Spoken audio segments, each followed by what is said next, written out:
1969, he got a job teaching English at the College of New Caledonia in Prince George. And so it was this blue-collar mill town that inspired him to write.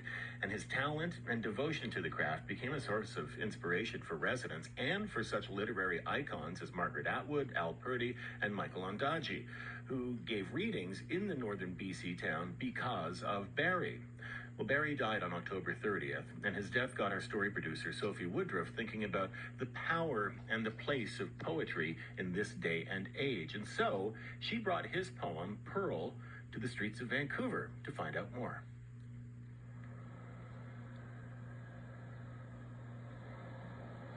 Pearl, what can we say of these things to pile absurdity upon absurdity until it becomes a town, a city on the radio? Partly what is going on in this poem, Pearl, is that it restores language and a kind of dignity to the whole multiplicity of our thinking and our feelings. The problem line. The problem is, what is the symbol for the 30th anniversary? One says lace, one says pearl. Such debate steals my time, yet another calls because his wood is splitting on its own. It's all falling apart. And what can we do for him or the wood listeners? What can be done? As if an answer is possible. What do you do when it piles up?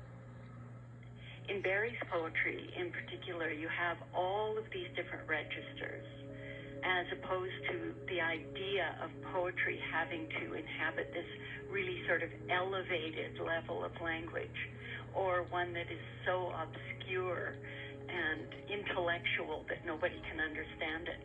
And neither of those were places that Barrie went with his poetry.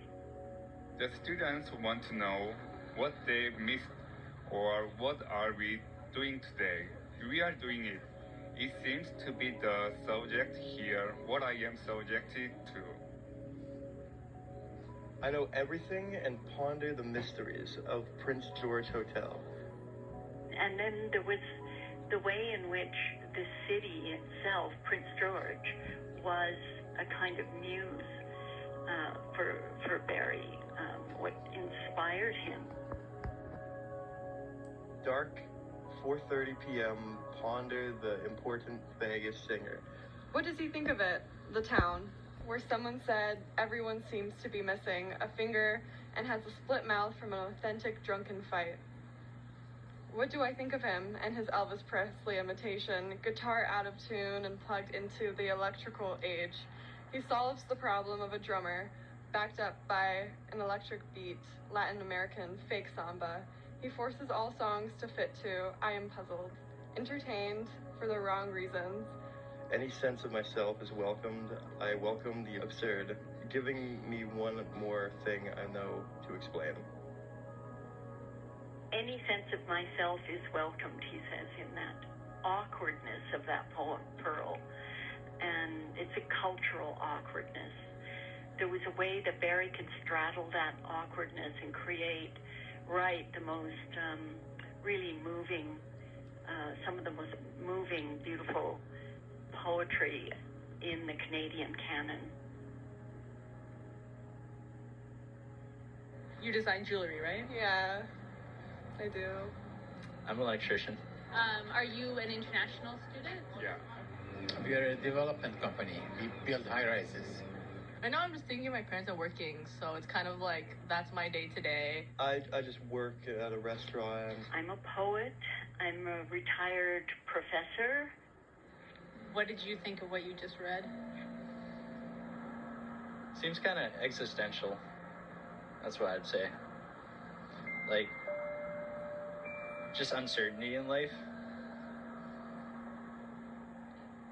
Just asking for a kind of an external answer to a problem from within that maybe is kind of rhetorical and you're not actually going to get an answer for.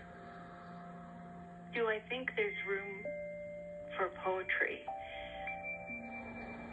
It's very important. I don't think there's room for no poetry.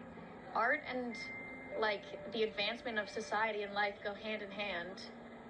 And without people being able to express themselves like this, because not everybody can, how are we supposed to share our ideas and get anywhere?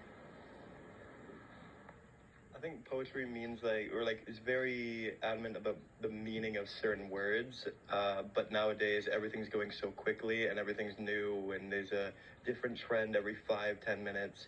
So I think words kind of mean less in this society, or like this day of age, I guess. Yeah, people don't want to like sit and like ponder and read something and like think about the meaning. It's kind of just like, I don't get it, move on to the next thing because it's not interesting right now. Like, it doesn't mean anything to me. Do you think you're losing out because you don't read poetry?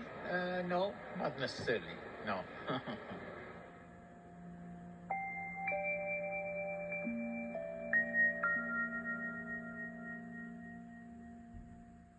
The world is in such terrible shape, environmentally, and now with this war in the Middle East, and everybody feeling so pessimistic and upset and worried. But this is exactly the time that poetry can remind us of who and what we are as beautiful human beings. The weather has changed outside, the skating rink empty for 3 months, yet today 3 children skate there, awkwardly scrape the ice, Move it over it, lost in activity, but not lost. The problem is getting any line down clearly, to shine opaque as a pearl, born of some closed and ceaseless irritation.